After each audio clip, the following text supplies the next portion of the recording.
Hang on. Hang on. Doug, fucking. What were you saying before you started recording? Yeah, watch the Nigel Farage interview you did. Really interesting, mate. How was that? How was that interviewing him? He's an interesting character. Yeah. My dad loves him. It was all right, mate. I think, because I've done so many now. I think as soon as I was a little bit nervous beforehand, but I think as soon as I sit down and like we're recording, and like as soon as I said the first word or the guest does, I'm into podcast mode again, and I'm fine with it. I don't know how I'm quite like, but no, that was all right. It was challenging because it was much shorter than I'm normally like, and so it was 35 minutes. But initially, so he said at the start, like off air, I've got 15 minutes. I was like, oh my God, that to me, that's like, how did you get into a conversation? How do you just get into the flow of conversation and that? I'm like, nah. I thought, I'll just keep talking. I'll just keep asking questions. And he was fine, mate. He enjoyed it, I think.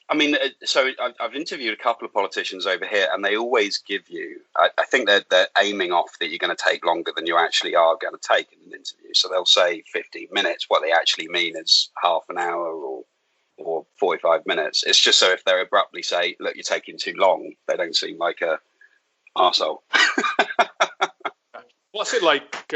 What's it like out there, Doug? Have you? In fact, I don't know if you've got a reference point. Actually, have you interviewed British politicians as well as American? Is there a difference between the two? Well, just with the work I'm doing at the moment, so I work for a news organisation, MassLive, and MassLive is focused solely on Massachusetts. So I'm living in a city called Springfield, which is in western Massachusetts. We do. I'm trying to think if it's really the only people I've really spoken to are predominantly Massachusetts politicians or people from Massachusetts, and my beat is sorry, it's early in the morning over here, so not on the beer. I would be having a beer with you, obviously. So it's mostly Massachusetts politicians, like Elizabeth Warren, for example, or Kennedy, Joe Kennedy, who's going for one of the Senate seats against Ed Markey at the moment. Grandson of JFK. So I don't quote me on this, but he's not the grandson. He's I think he's Robert Kennedy's grandson. So he's journalists like you should know better than to say when being recorded, "Don't quote me on this." Yeah, I should know this. I think I'm pretty sure he's Robert Kennedy's grandson. But that was my claim to fame. I think meeting Kennedy. I mean, it's like the American royalty, isn't it? The Kennedys. They're those sort of people. I mean, you probably met them. That they just draw people in. Like people are just besotted, I suppose, by the history of their family and all the rest of it. What trajectory is he on at the minute politically? So he's at the moment. I'm on furlough at the moment, so I feel a little out of touch even after a couple of days. Things are happening so quickly at the moment. Last time I heard, he's going for Senate seat against a senator here in Massachusetts, Ed Markey, who's the current senator over in Boston or here in the US. But he's doing his campaign run at the moment, so he's sort of all over the place, which is interesting. When did you interview him then? A couple of times, actually. I mean, so Western Massachusetts. A bit of history about Massachusetts. One of the issues people in Western Massachusetts feel is that all the focus is on Boston. So the politicians aren't spending enough time coming over to the western part because it's really not much over it, to be quite honest with you. So he came over a couple of times to go to food banks and just draw attention to some of the problems. This was before the pandemic hit. And he's been over, I believe he's been over a couple of times after, sort of making the rounds again. He's on this sort of election campaign at the moment. But that was cool. I mean, and on the subject of Farage, another claim to fame I have is obviously I went up to New Hampshire for the Trump rally. And obviously Nigel Farage and Donald Trump are muckers, I believe. That was exciting. And it's weird meeting Trump supporters. So I had in my head that Trump supporters would be these Second Amendment nuts, like crazy individuals, because you see that on the news all the time, don't you? These pro-life lunatics. But they're, I mean, really nice, genuinely nice guys. I mean, this is my assumption of them. And I'm not saying people that are pro-life or pro-Second Amendment are terrible people, but there is that connotation. And when you actually meet them in person, it's fascinating. And it's nice to be exposed to that from my point of view, which is the nice thing about being a journalist. You get to expose yourself to people you otherwise would be slightly biased against, I assume. Yeah, mate. Do you know what? And that was one. Funny enough, that was one of the deciding factors. Not one of the deciding factors. Is one of the important reasons I was really happy to have Farage on, for example. One of the reasons I'm really happy to have people like Ben Griffin on in the past, because they hold, certainly Ben Griffin holds very opposite views in certain things to what I do, and he was too para. Do you know who Ben Griffin is? Rings a bell, but no, not entirely. He's ex two para. Then he went to Hereford. He got into Hereford. Long story short, he left the military, became after a tour in Iraq with Hereford, became disillusioned with the war in Iraq, disillusioned with the war on terror, and founded or was the first UK coordinator for an organisation called Veterans for Peace, which is an organisation that they're not pacifists, believe it or not, but they believe in a purely defence-only foreign policy and a much smaller military than what we got now. Because our military is pretty damn small at the moment. I mean, compared to... And he holds some views on what this is a British soldier, mind, on what British soldiers can and do get away with against the law in theatres of war, which I do not agree with him. And it's on the podcast. It's a good conversation, but sorry, the point I'm making is he went to that Trump rally. He met people and they weren't what you expected, in the same way that what people expect Farage to be like, because or what he's really like as a person, because of he was, the pioneer for Brexit.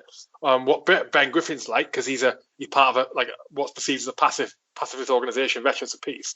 They aren't like that. You've got to speak to people with opposing views to understand the score and to get a level-headed approach. The problem is that the media, they will get the most newsworthy, fascinating, controversial character or sub-organisation or sub-label of the greater movement and focus on them. Like Labour supporters, the thing over here is when Corbyn is in power, fucking Labour supporters, far left, flipping progressive, extremist. The score, but that's not what they're all like. In the same way, it's interesting, and as you point out, not everyone so one thing that I've never really understood. So, say for example, you're a Conservative or you're a Labour supporter.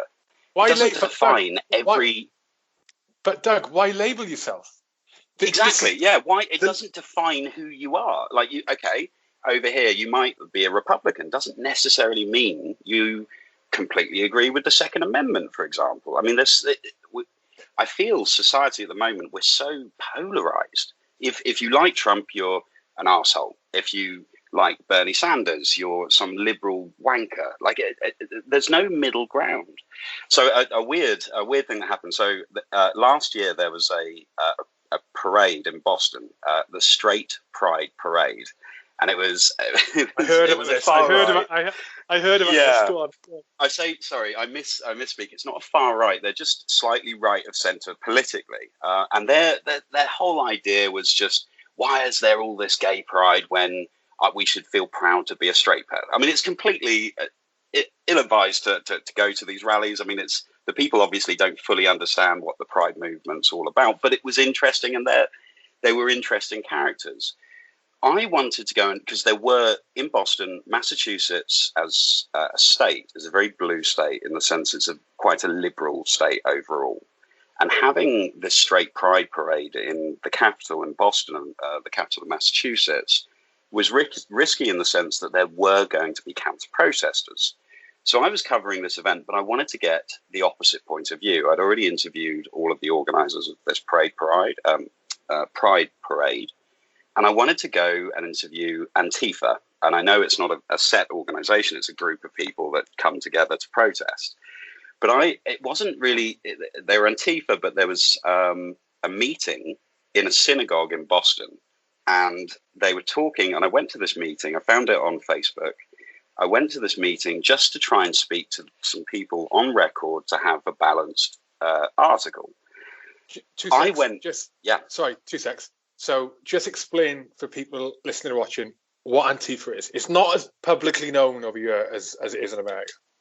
Oh, right. Okay. So Antifa, they're basically an anti-fascist group. Like they rail against anything that they deem as oppressive, any sort of individuals that they see as maybe too far right. So, for example, Nigel Farage, Antifa had a few demonstrations against Nigel Farage and UKIP.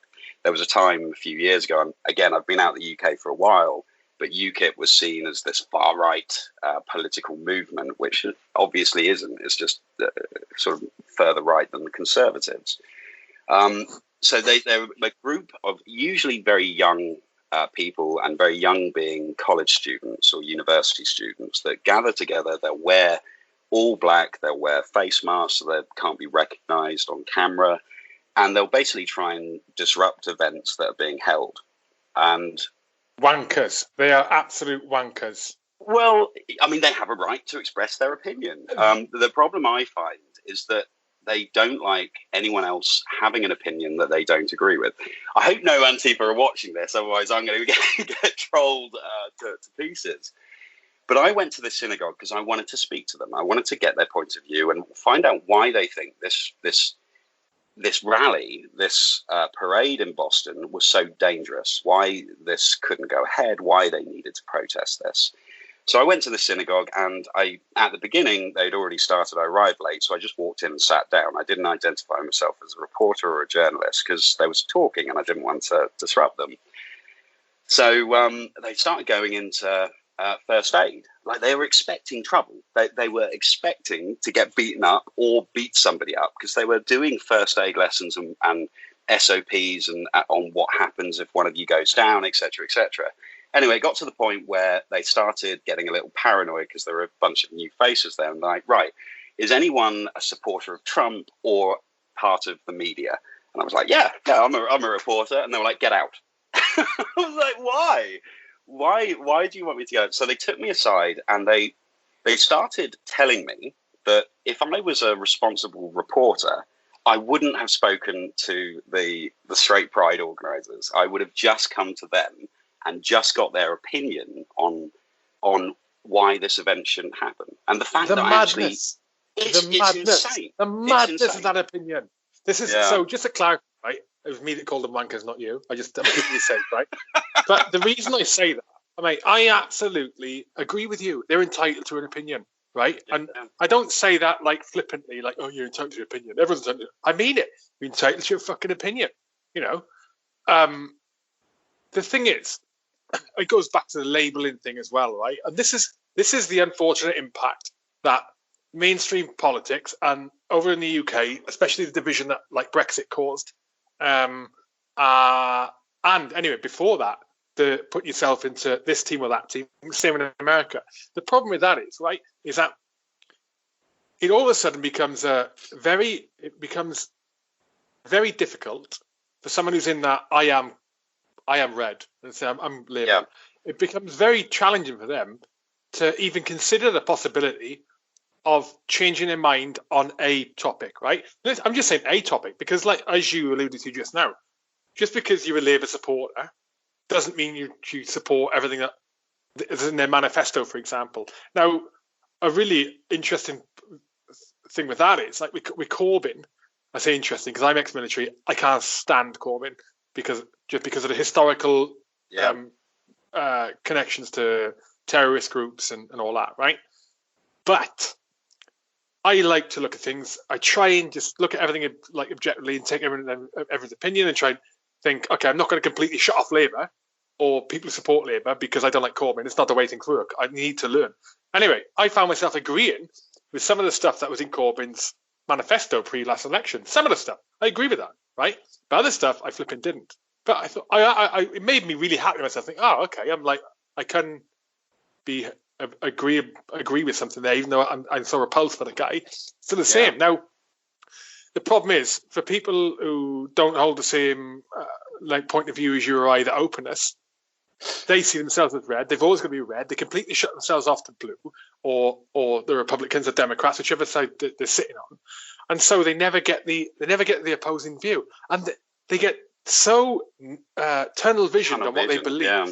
It just becomes complete ignorance to the absolute comedy that Antifa, that opinion, the anti-fascist, right? Anti-fascist movement is what they're supposed to be, and yet won't let a journalist, engage with them, be part of it. Hang on a minute.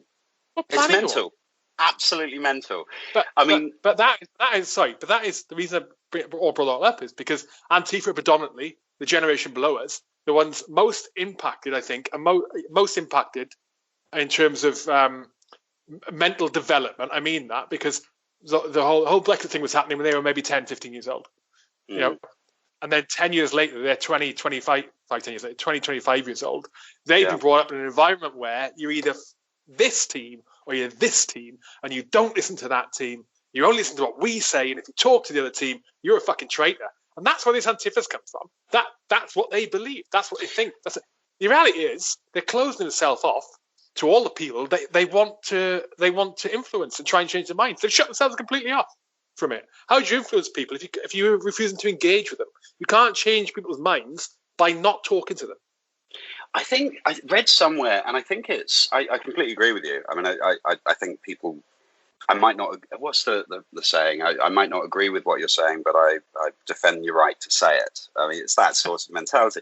But I think on that, and I don't want to speak too much to it because I'm not an expert on generational gaps, but I think younger people, and even our generation, don't really have a Second World War. We don't have a First World War. We don't have anything to rally behind, a common cause. So at the moment that people are trying to find common causes in Jeremy Corbyn or Donald Trump or something they can use to be part of a tribe. And I think that's the problem. We maybe not a prize. Good. We're in peacetime. I mean, we don't have any, apart from now, I suppose, with the pandemic, anything to all bring us together and rally behind like they did in the 1930s and 40s with the Second World War. The Germans were bad and we were good. There was no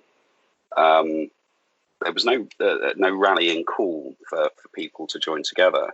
And one point on how polarized and how ridiculous this gets. So I was in Venezuela, and if you're not familiar, I'm sure you are, but for those listening, I was in Venezuela in the beginning of 2019, which is when essentially the people of Venezuela, particularly in the capital in Caracas, were trying to overthrow essentially a dictator, Nicolas Maduro, who was given power from it's a long-standing socialist government, and essentially he just took power. There was no democratic voting of him in, and the people. Since he's been in power, the country has really gone into poverty, and people are literally starving, and there's a lot of social issues in Venezuela. So a chap called Juan Guaido emerged as the leader of the opposition party and a democratic movement. And people in Venezuela, majority of these people rallied behind him. Now, internationally, Donald Trump, so Nicolas Maduro is a socialist government. Juan Guaido is more of a centrist, maybe slightly center-right political party. Because Nicolas Maduro is a socialist, I think you remember Jeremy Corbyn came out in support of him. Trump came out in support of Juan Guaido. In fact, Juan Guaido went to the White House relatively recently. The people, the majority of people in Venezuela that I met, including those in some of the slums in Caracas, are fully supporting Juan Guaido. You go to the rallies, and it was very free and open. People are on the streets rallying behind this charismatic leader of the opposition party to the government. In contrast, the Nicolas Maduro rallies, they were essentially forcing people to go to the rallies so it looks like Nicolas Maduro, the current president, has a lot of support with the people.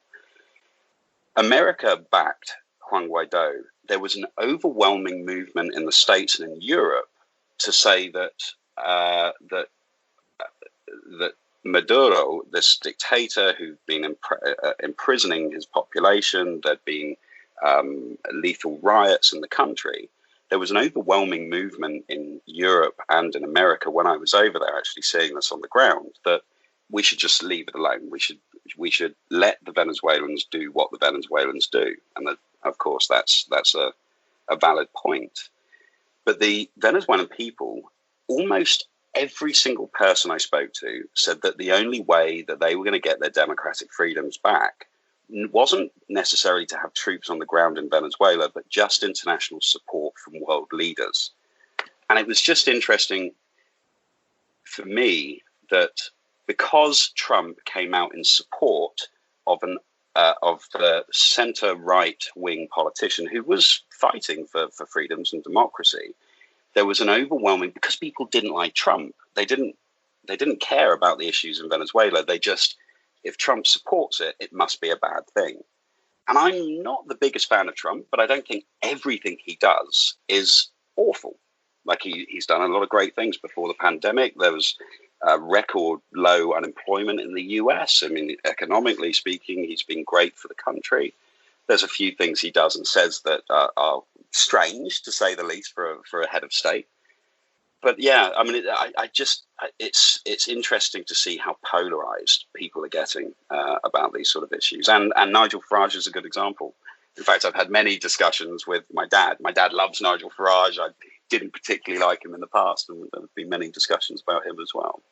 But it's just taking a step back and I think looking at what's going on. But the polarization is self-perpetuating in America. Over here, I can't speak for anywhere else because I don't really understand how it is everywhere else. But especially, particularly for America, for here, it's self-perpetuating because it's like the people need it. Like for the reasons you were saying, it's like an avenue to vent on something at the end of the day, or lunchtime it takes you away from your job. Like you say, part of a tribe. Be that online, or be that in real life. I go and meet up with my Labour friends, my Conservative friends after work, and have my old knees up. Two separate groups, and, of course. Yeah. And it's self-perpetuating because the media need it too, because the only way the media is surviving now, I think, or will survive now, which is why we're seeing the way it's going, which is why we're seeing the quality of news media deteriorate, the quality of the output deteriorate over time. I'm not talking about your work, Doug, obviously. I'm talking about the quality of it, right? Is because with technology's advanced, social media and everything else, paper sales gone down the pan, people watching TV, traditional TV and news channels is going down the pan, plummeted. So in order to try and maintain that attention on the media from the public, they have to do the same thing to get people's attention on fucking Facebook. And that is outrage. That is divide people into camps. That is, and it's not been a conscious effort by the media. It's just been a slow, it's almost as if that the evolution of the way news outlets and journalists and presenters are communicating to the public, the evolution of the way they're doing that to the public, and the way they've changed the way the tactics in which they're doing it has evolved far quicker than the regulating bodies have. I mean, you can look at the BBC, for example. Can go and put an article out today completely. But let's take a more likely example: the fucking Daily Mail. They go and put an article out today. And it's another could put an article out in the Daily Mail today, and say it's online, and it says some X, Y, or Z celebrity or person did this, that, or the other, said this, that, or the other. They can put out complete fabrication, complete bullshit. And they know probably it's bullshit.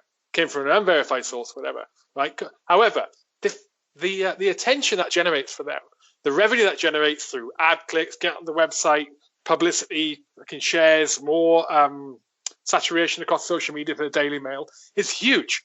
What's the repercussion going to be if it's reported to Ofcom or whoever it is that does that? Then it's you need to apologise publicly and take that article down. They apologise publicly, they take the article down. They've still benefited. It's already happened in a massive way. It should be financial punishments, massive financial punishments. When you talk about deterioration of the media, so the Daily Mail, I agree. I mean, it's a rag. I mean, it's a tabloid, and that's what tabloids do. The Sun, the Mirror, the News of the World, when that existed. I mean, it's always been like that with tabloids. The broadsheets, Telegraph, Time, Guardian, the serious newspapers that are reporting the news. It depends. So, okay, an interesting thing I found out. So I used to be a big fan of CNN. I used to love CNN because it was like the American version of the BBC. It would just give the news. They'd at least try to be objective. Now you've got Fox News, which represents the Republican Party. You've got CNN. There is, I'd be hard pushed to tell you one time an anchor at CNN had said one nice thing about the president. And again, like I don't think he's in the best president this country's ever had. He's probably not the worst, but it's not news. It's a reality show now.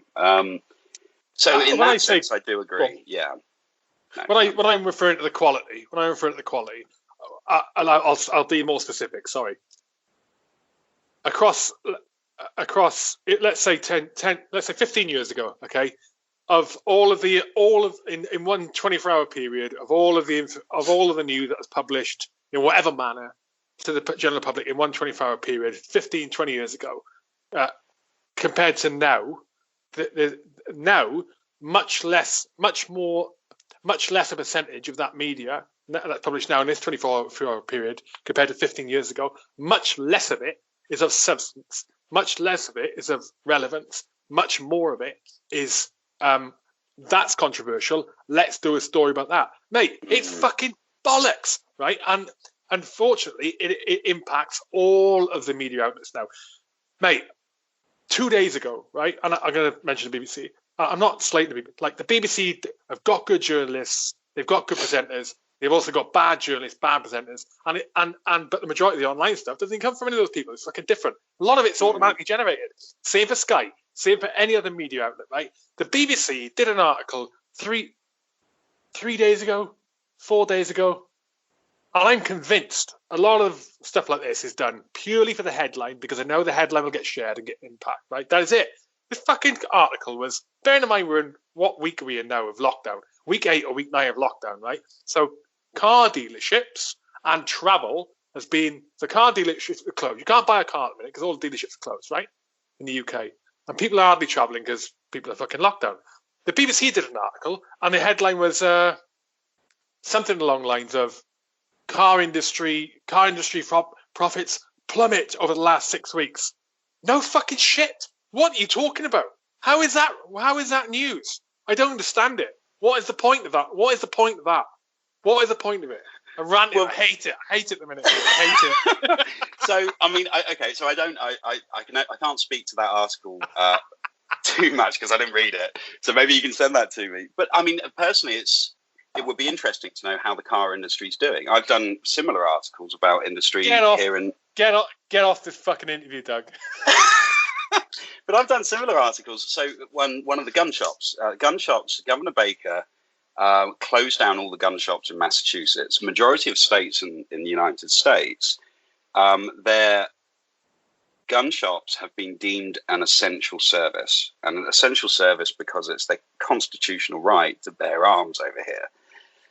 So there's a little bit of grey area there where the gun shops should be considered essential, but the courts here in Massachusetts just deemed them essential service, and it was unconstitutional essentially for Governor Baker. Governor Baker, Charlie Baker, is the Massachusetts governor, to close them down. So a couple of weeks prior, I was actually going around speaking to gun shop owners, and their shops. I mean, if they were closed a few more weeks, they would have to close down.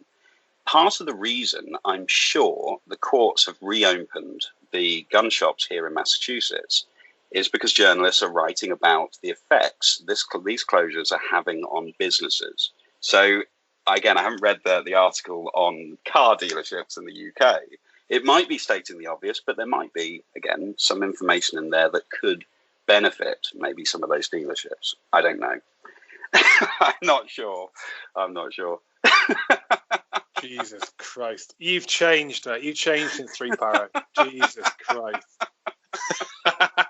No, I think, mate, it was more. I think it was more on the timing of it and when it was going out. It's like, what are you talking? I mean, there's a lot of press over here, Doug, which is things have changed over the last few weeks. It swung to at the start of the COVID-19 lockdown. I thought, okay, this might be the thing. That common suffering. That war brings people together. Yeah, it's the day-to-day, mate. Do you know what I mean? Bring people together. Get rid of that division that happened with Brexit. Get rid of the fucking Labour and Conservative. Just come back. You can talk to your mate across the road who's Conservative. You can talk to your mate across the road who voted Leave. You know, you can bring people back together. And I was really hopeful for that. And at the same time, I'd read Tribe. Have you read Tribe? No. Sebastian. Oh, mate! Got to read that book. Okay. You've got to read that book. Sebastian Junger. Oh, okay. All right. Yeah, I'll have to take a gander. And it's got definitely. It's not a long book, so you'll be all right. Cheeky bugger. Mate, read it. Read it. It's a study on people, tribe, and tribalism. Okay. Yeah. Broadly, but Sebastian Junger spent a lot of time embedded with military troops. He's American troops, and that's where he gets his it's basically the book's a bunch of different articles he wrote over the years. He's a journalist. This is Restrepo director. That's Tim Hetherington. Read Tribe. I'm telling you, mate. It's I wish I read it years ago. Anyway, and I got onto that. We're talking about tribes, I think. Sort of tribalism and polarization. Oh, you can talk. Yeah, you can. Yeah. Anyway, I've lost the train of thought. Well, Tim Hetherington actually. So when I was studying photography, Tim Hetherington started his career. So the Restrepo, the movie that won that Oscar in the Korengal Valley, was it with the Americans? The Korengal Valley. I've never seen it. You should watch it. It's really good. So Sebastian Junger and Tim Hetherington. Tim Hetherington was a still photography photojournalist. Sebastian Junger is obviously mostly video journalism. But Tim Hetherington did a really interesting book called Infidel, a photo book. And in this book, there's the sleeping soldiers. So he went into, creepy, he went in and photographed these American soldiers as they're sleeping. But the whole point of that was, and you'll know this, obviously, 90% of Afghan was sitting around waiting for something to happen. And then there's that 10% where it's just kinetic, it's just mental. But he really wanted to highlight that I suppose war isn't just about the running around and firing weapons. It's a lot of it's just sitting in a fob, waiting to go out on patrol or waiting to stag on. It's really fascinating. Infidel, the book is called. Yeah, it depends on the unit, doesn't it? I suppose. Fucking hell, mate. I wouldn't mind some sitting around time when we were maybe not as high, right. But they were just sagging on top of a mountain. But it's good. It's really interesting. I'll have to watch it. I'll have to watch it. I can't believe you haven't watched it. It's really good. I struggle, mate, to read or watch anything on Afghan, to be honest. Yeah, fair enough. Yeah, fair enough. Why do you want to? I think I'm afraid of. Do you know what? I'm afraid of reading something that's bullshit and getting pissed off, or I'm afraid of. I don't know what. I don't know. I think it's because nothing written about. It's the same with the 3 Para books that have been written. I've never read any of them because they're never going to be perfect, are they? And to me, same as you. Those tours, they were so significant an impact on my life that I wouldn't want to read something that isn't perfect about it, which isn't. The only book I have read about it is No Way Out by Adam Jowett. The book of, and I wasn't going to read it. And he's dead now, but Max Arthur, the military, you know of Max Arthur, yeah, the military historian, author. Of course, because obviously Luke was good mates with him. But it was Max actually texted me and said, Have you read Adam's book? And I said, no, I can't. Like I said the same thing. I can't get stuff on it. And he said, well, you might want to give it a read. Right, I picked it up, started reading it, and I did not put it down. I did it, mate. I did it almost in one sitting. Brilliant book. So, particularly 2006, and I think in one of your first podcasts, you and Jared spoke about this a bit. I've forgotten a fuck ton of what we did. I forget. Well, so mate. when we meet up, like meeting up with you or meeting up with the blokes back in the UK, someone will start telling a story. I'm like, fucking hell, that's mental. You were there. It's completely out of my head. There was this one time. Stuart Tootle, Lieutenant Colonel Stuart Tootle, wrote a book of 2006 tour. I'm in that book, but the scene that I'm in, I don't remember. It was when we got back to the hospital. Yeah, I can't remember what it's called. But it's when so we got hit in Sangin, and I'd literally just joined the battalion, and I really wanted to straight from depot straight out to Sangin. First day on the ground, I got shrapnel in my shoulder, had to get casevac'd out, and it's the scene where he talks about it when I'm back at the at Bastion, and I'm sitting there. Luke McCulloch's been taken into the hospital. I'm just sitting there waiting to get seen by the doctors or nurses. Him and Uncle John come over, and I'm desperately keen to get back out to my unit, to the C Company. So I've got the shrapnel in my shoulder. I'm waving my arm around, saying, "No, I'm fine. Like it's they send me back out there." Don't remember a bloody thing about this. The only thing I remember is in the hospital after I had all the bits removed. They gave me this Hawaiian shirt to wear because there was nothing else. All my kit was back in Sangin, and I remember. Sergeant Major Hardy, Uncle John, coming in and just giving me shit for wearing a Hawaiian shirt. That was it. Oh, I also have a recollection of coming out because they gave me morphine to go into the operation. I don't remember this, but the Royal Irish that were casevac with me were telling me that when I came out, when I became conscious again, and I was still very high on morphine, I was following all the nurses around like a little lapdog.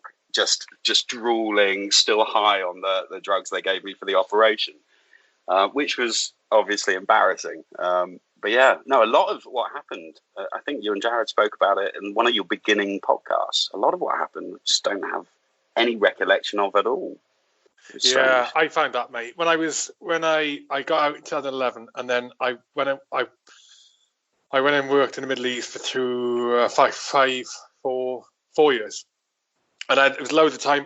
The jobs I was doing, it's like just a lot of shift work towards the last couple of years, where you'd be like managing a site, but it'd be 2 of you, and you do 12 hours on 12. So I had a lot of thinking time.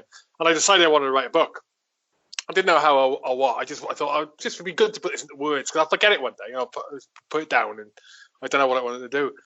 But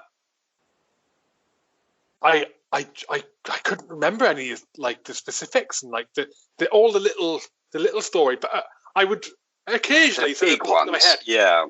Occasionally sort of pop in my head randomly. Go, fucking hell, I forgot it even happened. And I started writing these down. I used to have an A4 piece of paper in my pocket, and when someone popped in my head, I go, Jesus, I forgot about that happened. Or if someone mentioned something in the conversation, like what happened to you remember something, I'll write that down. I've got his list now of all these little anecdotes. Is that quite therapeutic? Yeah, mate. Yeah. Well, mate, this is therapeutic. But look, my most enjoyable, like my podcast day is my favorite day because I get to chat with people. I don't like socializing normally, right? I fucking not the most social of people. But on here, I think I'm chatting to people I've chosen and I want to chat to. I'm learning. It's just an experience, it's cool. And the best ones are where I've got one of the blokes on that I know that we served like yourself, like Jared and like fucking. Jared's funny. How's he? I haven't spoken to him in ages. Is he still living on a boat? No, he sold it. He's getting married, mate. Anyway, different conversation. Yeah. Yeah, he's good. Yeah, he's good. But no, so I write these things down, but I don't know why you forget those. I think. Do you know what I think it is, mate? Because there's so much. Experiences. No. But some things you forget. They're not traumatic. There were so many memorable things that at the time seemed completely ordinary. Yeah. Completely ordinary, Doug. So you don't think at the time, oh my God, what? That was the craziest story ever. I can remember that one. Because probably 10 minutes later, something mental's going to happen again. Yeah. You know, it's fucking. I think that's why you need other people to bring him up and then laugh your tits off for 20 minutes or whatever. Yeah. Well, like you say, it's always nice meeting up with the blokes back home. The occasions I am back in the UK, because it's been years since last time I was back. I met up with you at that port cellar in London with my mum, which was nice. And that was it. I rarely managed to get back. I saw Luke briefly. But it's difficult. Or you were in Syria, and I see I imagine I see a bloke across the front line. So we spoke about this the other day. Oh yeah, careful. So go on. Yes, of course. Yeah, but I was I forget the town. So I was doing a story in Syria during. Don't mention the town. Don't mention the town. So I met up with one of the blokes. This was 2017. And I was over there. The only way I could get in was I went over on the government side, the Assad side. So I applied through Beijing. I was living in Chongqing at the time, southwest China, and I applied through the Syrian embassy in Beijing. I'm sure the only reason I was able to get a press pass is because they thought I was Chinese. And I was able to go through when I arrived. So I arrived in Lebanon, in Beirut. Got a taxi from Beirut to Damascus. When I arrived in Damascus, they had no idea that I was coming. I was at the Ministry of Information. They were like, "Who are you?" They had a quick look at my website, see who the hell I was. They had no idea I was actually coming over there. So I went to this one town, and this is the front line between where the rebels were and where the Assad, the government troops, were sort of bumping into each other quite a bit. So a couple of years later, or a year later, I was back in the UK chatting to one of the blokes about this, who's still serving, and I was talking about this town and how crazy it was, and how interesting it was to see this sort of this conflict. Obviously, the only other conflict I've been in is Afghan, so it's interesting to see the comparisons between these two conflicts. And I started talking about this town and a couple of the points in this town, like the gymnasium, and there was this watchtower that I was able to go up and have a little look through. And he piped up, he was like, "No, I was in the same place at the same time, but on the other side of the front line with the rebels." So my God, we must have been looking at each other over this front line, just on completely different sides.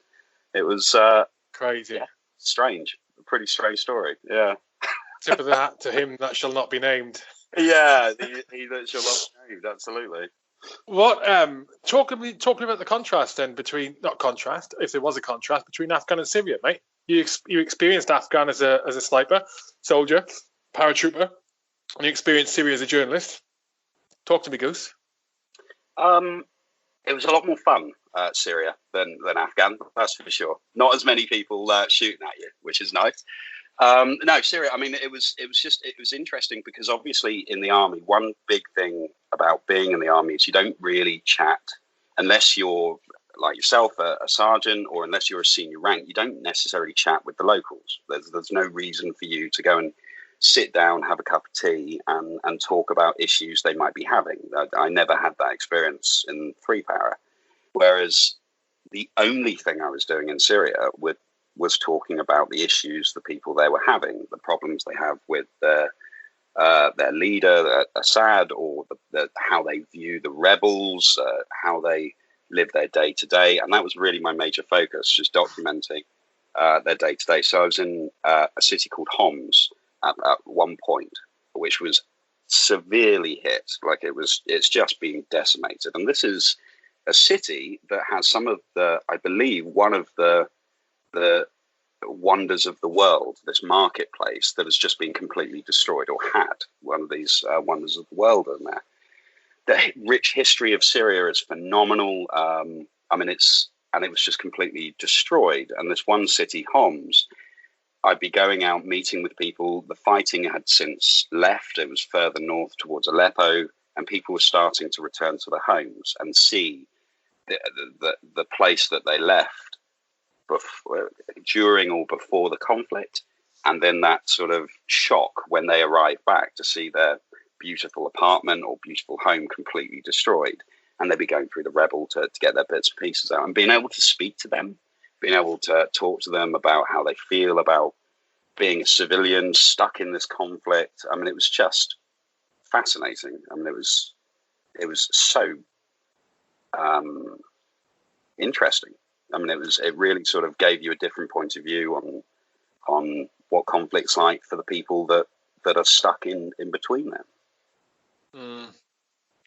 Were you there for any of the in the country for when any of the chemical attacks happened?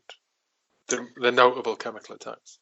So I personally didn't see it. So one interesting, so the chemical attacks, obviously I personally didn't see, otherwise I might not be here to talk about it. One of the issues with that, and again, this is completely one-sided because I didn't have a chance to go across the front line and speak to the opposition. But no, I didn't.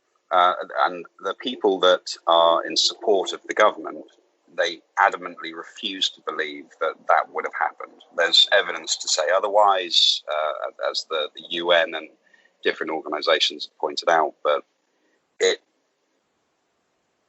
it's interesting. So as someone coming from an outside and as a journalist coming from the outside, it's interesting to see how defensive people can get. So they're watching the same news you and I are. They're tuning into the BBC, they're tuning into CNN, they're seeing essentially the imagery and the pictures of people suffering from chemical burns or suffocating, or they're seeing all the same imagery we see, but somehow they justify it. They say, well, no, this isn't Assad. This is the rebels. They're doing this for propaganda. Like they're gassing their own people. They're doing this themselves. And that was an interesting thing as well, to see that sort of justification, regardless of what happens. Any negative press would be propaganda. Any positive is news, which I found fascinating. Well, the thing is, with an environment like Syria, where you've got what appears to be happening on the surface and what is happening behind the scenes, through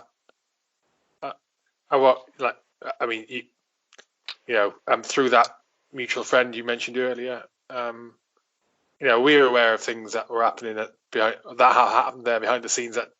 That fucking hell, man, crazy stuff. I think if ever hit the news, mate, you'd be like, it makes the hairs on the back of my arms stand up now. But the point, it's like when it's such a complex scenario there, nothing is beyond the realms of possibility. It's entirely plausible to me that one group would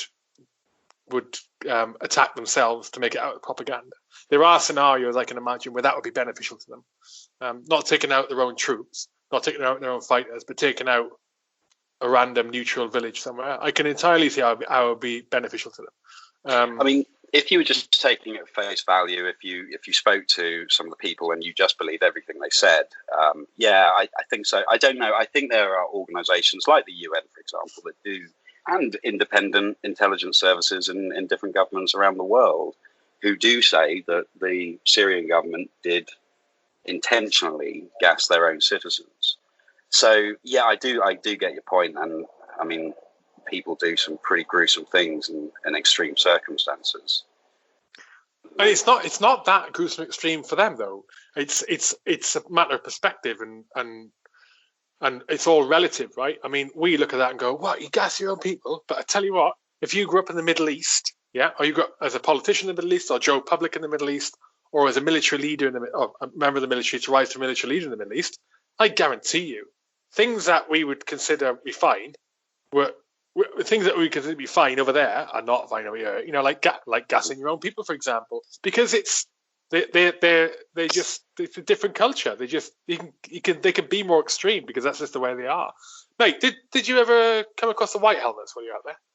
Oh no, because they're obviously they're the government see the white helmets as, again, a propaganda piece for the West. So they're heavily funded by the UK and the Americans, I believe, but definitely by the UK. The white the leader's dead now, isn't he?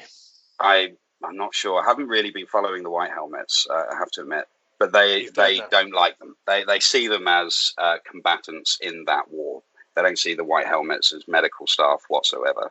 And they've got all this photos and videos of guys with the white helmets picking up a rifle and joining in the fight, etc., etc.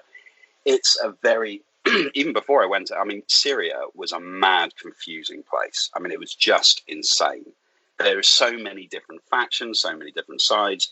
One of the main arguments that the pro-government supporters were making, and I kind of see it, is that these rebel groups, there were so many of them, and some of them were pretty conservative with their views on religion. For example, chucking homosexuals off the roofs of buildings, for example, or women should have to cover up in public. So one of the places I went, and again, I was being led around by pro-government people, so I was only seeing what they kind of wanted me to see.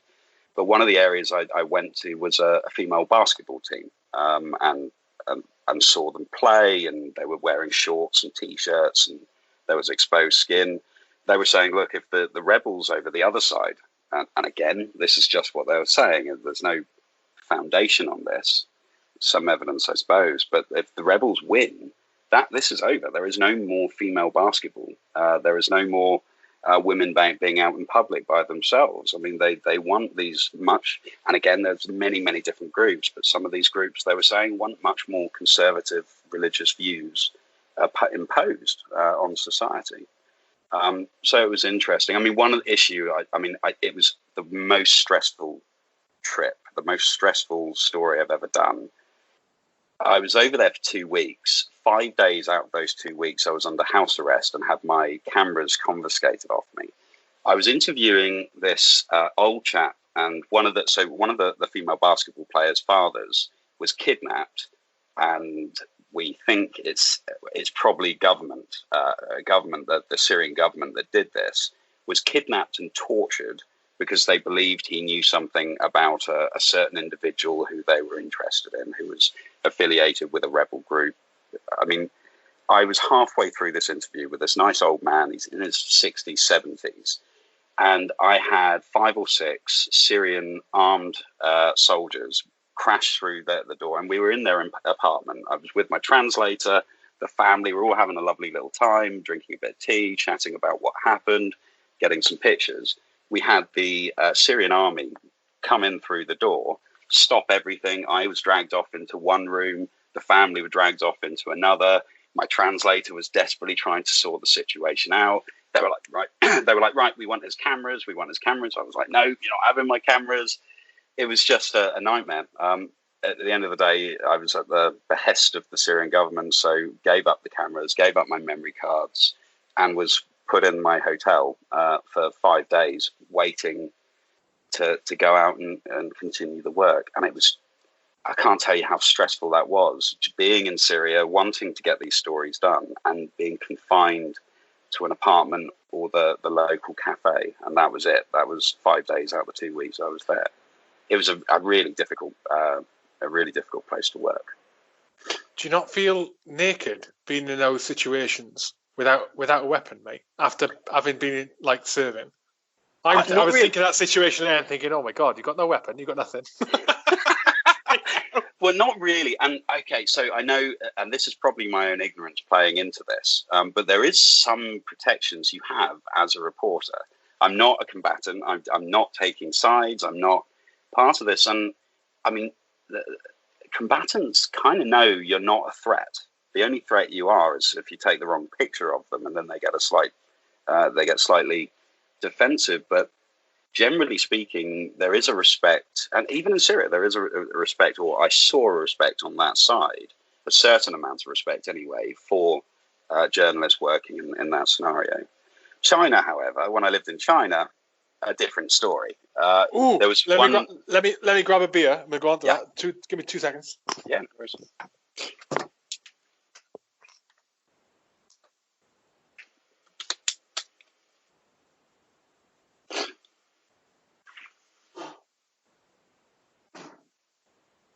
Sorry, mate. That's all right. No worries. Getting the Guinness down, yeah. Again. Yeah, mate. Tell me about China. Do you know what I love? Yeah. Do you know what, mate? Is what's mega about what you do now is that there's so much to be said. I think there's so much value in anyone that goes into any role who's come out of the military, and especially served in operations, right? Or especially in operations that have been kinetic activity and they've been involved with, and you've travelled, is because, man, it just gives you that openness, that perspective on things. You're not looking at, you're not a journalist in Syria or in Venezuela or in China who, grew up in Yorkshire, maybe got to London a couple of times, went to university in Northampton, and then all of a sudden you've got this whole other, you've experienced the whole range of different cultures and the whole spectrum of human emotion across all the different cultures and types of people, and it just makes for mate. Well, we're doing a podcast, right? Well, it's interesting you say that. I'm enjoying listening to you. I don't think I could have done what particularly Syria or those sort of Venezuela. It wouldn't have been safe, I don't think, without the experience that I had in the army. Because you're trained from basic training to know when a situation's getting bad, when you should avoid it, how to talk to people. I mean, that's one of the things that the army really sort of put across, how you speak to someone that might be hostile. It's all things that I was able to develop through. And by the way, I mean, it's usually the blokes. You go on the piss, someone gets hostile on the piss. You need to be able to diffuse the situation. And it's not always that, but an anecdotal instance of it. I mean, it's all without the army. And I say this quite a bit, without being in the parachute regiment, I don't think I would have grown up.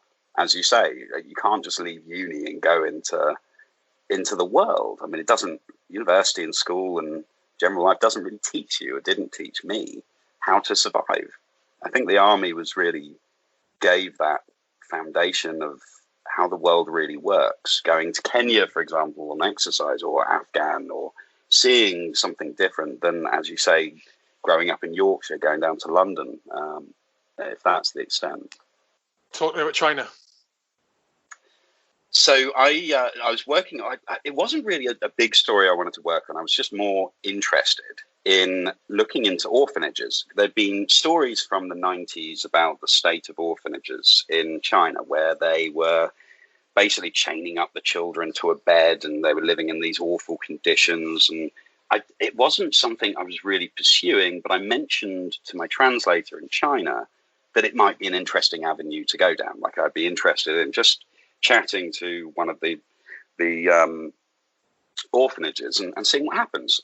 So why was the initial trip? What did you go out there for in the first place? So I left the army and went to university and got my degree. I realized that journalism and photojournalism is hugely competitive. I need to do something that's going to set me apart. My best friend's brother lived in Chongqing, and me and my best mate just thought, well, we both want to get out. I don't think there's many stories coming out of China, so China seemed, and particularly Southwest China, just seems like an interesting place to go. And it was cheap out there. The rent, the cost of living is great. Rent's cheap, and it's just a nice sort of life. When I did arrive, I ended up staying there for 4 years. So I was over there predominantly working on documentary stories, photojournalistic stories. And so I spoke to my translator, and she contacted a couple of orphanages, just like off the bat. She did a bit of research and found these orphanages quite locally. Anyway, unbeknown to me, a day after she made these initial calls, she gets called from the Chinese secret police to go to a hotel, the Marriott, in the center of Chongqing, to meet with them and to find out why she was contacting these orphanages. Like, what possible reason could she have to be speaking to orphanages in Chongqing and Sichuan. So she didn't tell me any of this. So she was quite concerned because there are a lot of stories, as I'm sure you know, of people going to hotel lobbies and disappearing. I mean, this was a real concern. So she went there by herself to go and meet with the police. And God knows why she went by herself. Why didn't she say anything? Like, why didn't she just say, look, give me a call. If you don't hear from me, I mean, there's something worrying going on. But she just sort of took this upon herself, went to meet up with these police. And they were asking, they just wanted to know everything about me. Like why I was here, what I was doing, why was she working with me? Like what was her agenda when it came to the CCP, like the communist Chinese Communist Party. I think that was probably the closest I've come to being arrested in China. just researching, and I've been documenting for years in China with no issues whatsoever. But just that one hotspot, the orphanages, really set off alarms and why? Essentially, nothing happened. Thank goodness. Well, there were huge. There was huge, like I said, in the 90s, there was this huge thing about the state of orphanages in China across. I want to say across China, but it was one or two. There was an American couple that were traveling through China, and amateur documentary makers, and recorded these awful conditions of these young children. And China's just very sensitive about these issues. It's like going to Xinjiang and talking to the Uyghur population up there. So Xinjiang is the north, I'm sure, again, northwestern province, which is predominantly a Muslim population, and they don't consider themselves Chinese. So what the Chinese are doing is that they don't. No. So they don't relate to the Chinese culture. They're Islamic, so they want to grow beards. They want to wear the traditional Islamic and traditional Muslim attire, and they want to follow the Quran. The Chinese don't like this, and they don't particularly enjoy religion, being an atheist country. So there are huge crackdowns on how long men are allowed to grow their beards, for example. There are re-education camps, which have been hitting the headlines a lot over the last couple of years, where these Uyghur men and women are picked up off the street just for having a long beard and sent to a camp. They disappear from their family. Friends and family don't know where they are. They'll be sent to this re-education camp where they're essentially taught why they should love the Communist Party of China. So that's a hotspot. And if I wanted to, so just talking of hotspots, if I wanted to go and work up there, I'd probably have been kicked out of China long ago. So it's just about picking and choosing what stories you think are the ones to sacrifice yourself on when I lived down there. Because I wanted to live there, and I wanted to get stories done, and I wanted the good stories, but I didn't want to be ejected. So that's the issue. If I worked for a bigger organization like the New York Times, I think it would have been worth the risk. But I was freelancing, so it was difficult. I'd like to say that China have got it right by not allowing religion. They've got it right on many things. I don't know if not allowing religion is. They allow religion, but they're just very. I mean, I suppose they're. I'm not a religious expert, so I just want to have that disclaimer out there straight away. I think they're worried more about the Islamic religion right now because it does have a lot of issues around the world, and it's tied with international organizations that could do harm to the cohesion of China as a country. The Chinese have just generally, they just want the message they put out is they just want a quiet life. Regardless of what you do it in the quiet of your own home. Don't spread these views to anyone else, etc., etc. And I suppose men wearing big beards in Xinjiang is something that's stirring up trouble. But again, not allowing a beard is a bit extreme, but no, that is interesting, mate. I didn't know that the north was Islamic. Yeah, northeast Xinjiang, the province of Xinjiang. Yeah. I mean, there's tons of different. One of the areas, one of the best experiences of China was going down to the largest Tibetan nunnery on the planet, a place called Yachenga, which was in Sichuan province on the border of Tibet, essentially, very close to Tibet. And that was a 3-day grueling ride train from Chongqing to Chengdu. It was a mixture of buses, pickup trucks, and whatever else I could find to get me into the mountains to go and stay at this monastery for 7 days. And it was just incredible. Since they've essentially taken it down, they've demolished a lot of it. But it was just, and you can see all this on my website as well. Al Jazeera story I did for that.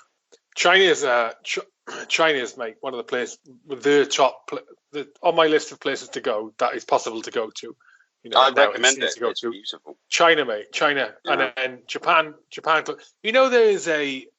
There is a growing community of scientists who are of the belief that people of Chinese descent are an entirely different race to as Homo sapiens. They're not Homo sapien. The Chinese have this view that the rest of the world come from monkeys. They come from fish. I don't know if that's part of the view. No, I did not know that. Elaborate on that for me. Really? That's essentially all I know about it, because I thought it was just the Chinese are a little racist. In a place in near Hong Kong, Guangzhou, not just that. There was an advert on TV. An advert for detergent to clean your clothes, to make your whites white. So their idea was, for this advert, is you'll have this Chinese woman, and her boyfriend is from Africa, a black guy. He had an African accent. She didn't like the way he looked, so she chucks him in the washing machine, puts in one of the detergents, and then washes him. He comes out a Chinese man. That was a legitimate advert on television. And no one about an island. It was just like, no, that's China. Obviously, the foreigners thought it was a little strange. But yeah, that's just China. They're a very insular country and don't see it as racist. Because obviously that African man was a little dirty and needed to be cleaned, apparently. It's insane. Man, yeah. Again, did that shift then? A little bit, yeah. Popped up a little bit. But then they wouldn't. It depends what you look at, mate. I gotta be careful here. It depends how you're looking at it, right? You can see it as the African man was dirty, so needed to be cleaned, or you can see it as just I've just turned something from one colour into another with this amazing product. Oh, and it happens to be a black dude. Right, brilliant. Regardless of how you look at it, it's hugely racist. I mean, I don't know. I don't think it's. I don't think it's an advert you'd see anywhere apart from China. Yeah, you know what I mean? No, you're right. It would be a little bit risky to have it anywhere else. You're right, but what's the definition of racism? How do you define? How do you define? Yeah, I think in this specific circumstance, viewing black people as dirty, I think that would be racist. Oh yeah, all right, yeah. I wasn't.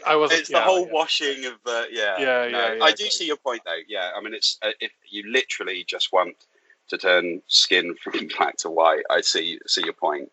I think it was a badly thought out advert, but it was interesting to see. There was this one place if you go to Chongqing, there's this one place called Foreigner Street, and it's a theme park, an amusement park, but it's called Foreigner Street because they've set up all the different countries around the world into this amusement park. And oh my God, the African section of this is awful. You'll go to just like, how? Only China can do that. Now, I again, disclaimer: Chinese are not racist. They're some of the nicest people I've ever met. But there are a few little things like Foreigner Street and this advert. You said 5 minutes ago, China are pretty racist. I think maybe, yeah. But no, generally speaking, individual Chinese are some of the nicest people I've ever met. But yeah, it's just because it's insular. So when I first arrived in Chongqing, the elder generation, I was sitting in the middle of this in Yangjiaping, which is the area I lived. It's a suburb or a district of Chongqing. I was just sitting there having a coffee, really hot sunny day, just enjoying the sunshine. And the longer I was there, the more of a crowd would gather around me. And it was just a stare. It was just that people were just staring at me because obviously I wasn't from that place. And I tried to smile and wave. And this is the particularly older generation. And they just don't know what to do. They'll just stand there staring at you. And this was a fair few years ago, albeit. But I've experienced that, mate. When I was in Uganda, you didn't go. I think you're out. You're out by then. Went to Uganda, jungle training out there, and I'd never experienced it before. Similar to your experience there, and we got 48 hours off out in the jungle in the local town called Ginger. Funny enough, Jinja, cracking place. Your hometown. Yeah.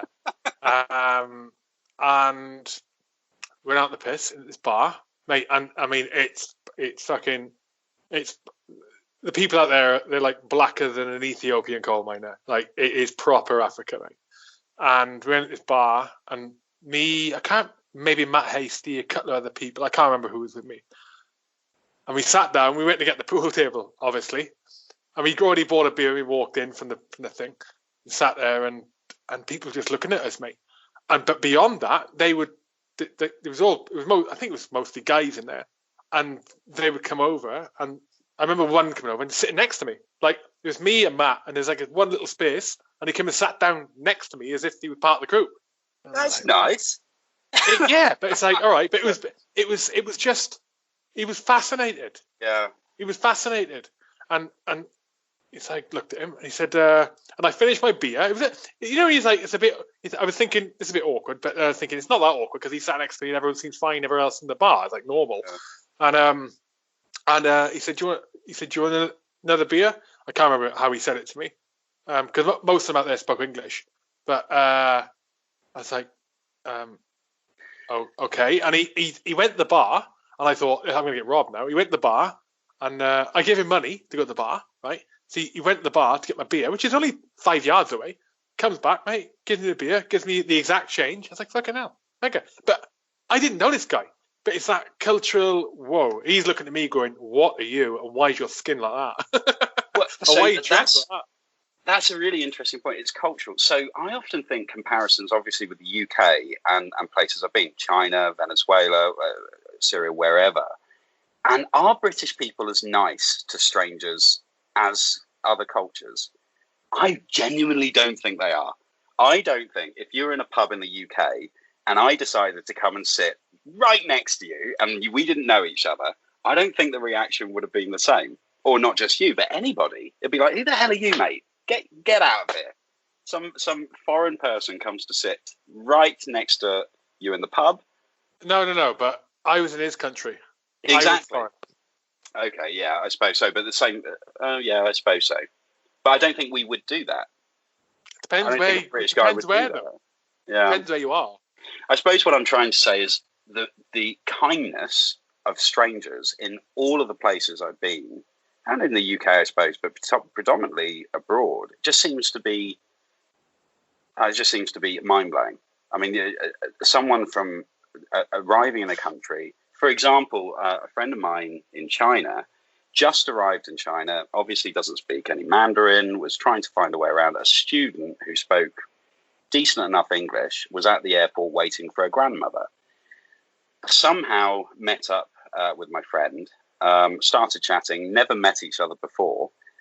My friend was saying, oh, she's really worried. I don't know how to get into the city, don't know where my apartment is, everything's in Chinese. The student took her from the airport an hour and a half by train away into the place where she needed to go, took her up to her front door. That was it. Like, didn't want anything in return for it, just wanted to be friendly. I don't think that would. Where did you grow up?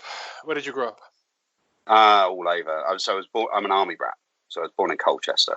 Okay, that's fine. All right, so that's fine. So I'm going to agree with you, but disagree with you. So your experience of how friendly we are as a nation is all entirely dependent on your experience of growing up. That's what you've experienced. My experience, mate. I grew up initially on a farm for like 10 fucking however long, I can't remember, and then like into a village in the valleys of South Wales, and then as I got older, joined up and all that. It was Colchester, more experience in London and more populated areas. My opinion on it is this. My marker for the friendliness of one town compared to the next, or one area compared to the next. There's always, do people say hello to you in the street, whether you know them or not? And where I grew up, mate, you walk down the street, regardless of your skin colour, regardless of your gender, regardless of whether I know you or not, or whether the person walking towards me or not, just passing. All right, hello, shemai. That's what it's just that. This is what you do. You know, it may even develop into the shortest conversation ever. You might get past hello, yeah, good day, yeah, not bad. Let's go to the shop. You know, that's what it's like, right? You go to London, it ain't happening. You go to culture, it's not happening. What's interesting now with COVID-19 is that is happening at the moment, but that's a different topic. But I think the point I'm making is the most highly populated, dense areas of people are less friendly with each other. It's just the way it is. You're fucking passing people all the time. It's not an unusual thing. It's like you constantly, whatever. Also, resources are plentiful. Everything you need is there. You can get it within fucking a couple of 100 meters of wherever you live. Fucking guaranteed. Guaranteed. Anything you need. As you get further away from the populated areas, you get into the sticks, the rural areas, seeing people becomes rarer. So you might not see like 200 people in a day. You may see fucking 2 or 3 people in a day, right? And then also, resources are not as plentiful.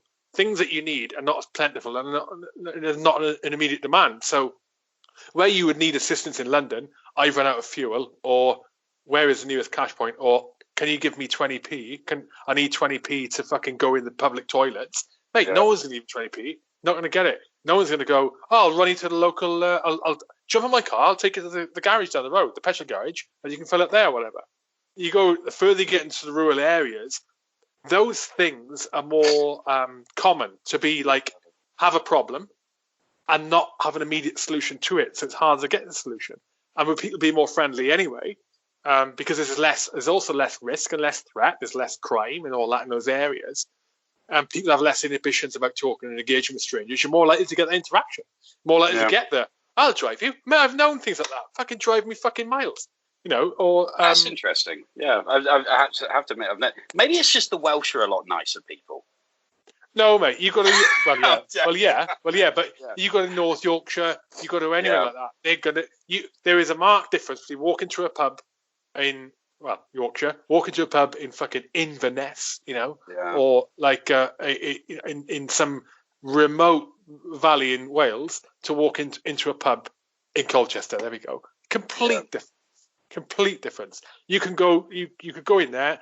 I'd argue that when people hear a foreign accent in those rural areas, in those places that aren't fucking constantly bombarded by people and life and busyness and everything else in the city, you're going to hear a foreign accent. They're more likely to. They're going to speak to you. You're going to have the conversation. I suppose so. Yeah. Because you are completely different. You're completely different. What's this? What is this thing? You know, oh my God, he's not from around these parts. From these parts. Yeah, I suppose so. Yeah. I don't know. I have to put into proof in the pudding. I haven't had that experience, I suppose. Maybe I need to hang out in more rural UK. Or just not be an arsehole. And then people will engage you better. There's that. Yes, I've got to stop being an arsehole. Mate, since you left, what's been your most dangerous situation you've been in? Was it that in China with the secret police? Has your life been at risk properly? Like, oh my God. Not professionally, no. I think the only time my life was at risk was getting drunk on the Yangtze River, and that was where we decided. So there's it wasn't. It's the Jialing which goes onto the Yangtze. So the issue was, me and my mates, 2 of my mates, decided to have a few baijos, which is the rice wine, a bit like soju or the Japanese version. It eludes me now, but baijiu is a Chinese rice wine. Sake. So a bit like those, just more disgusting. I mean, baijiu is foul.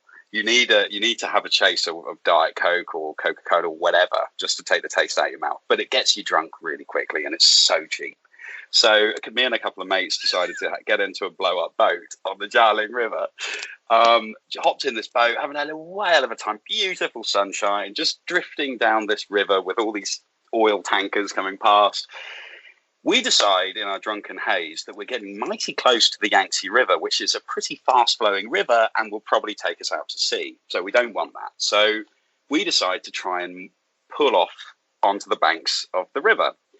Completely misjudged it. Now, along the side of the Jialing, particularly as you get into centre Chongqing, are these great big tankers with ISO containers on them, and their anchor chain is, it's bigger than my body. Just one part of that chain is huge. We misjudge it and we wrap our blow-up boat, our blow-up dinghy, around this anchor chain. So it sort of bends in half. The river is flowing. We obviously all fall off. And we get sucked underneath one of these, it's essentially, for lack of a better word, sucked underneath the oil tanker. Thank God it wasn't switched on. It was anchored up. But we are bumping all along the bottom of this. And it's good.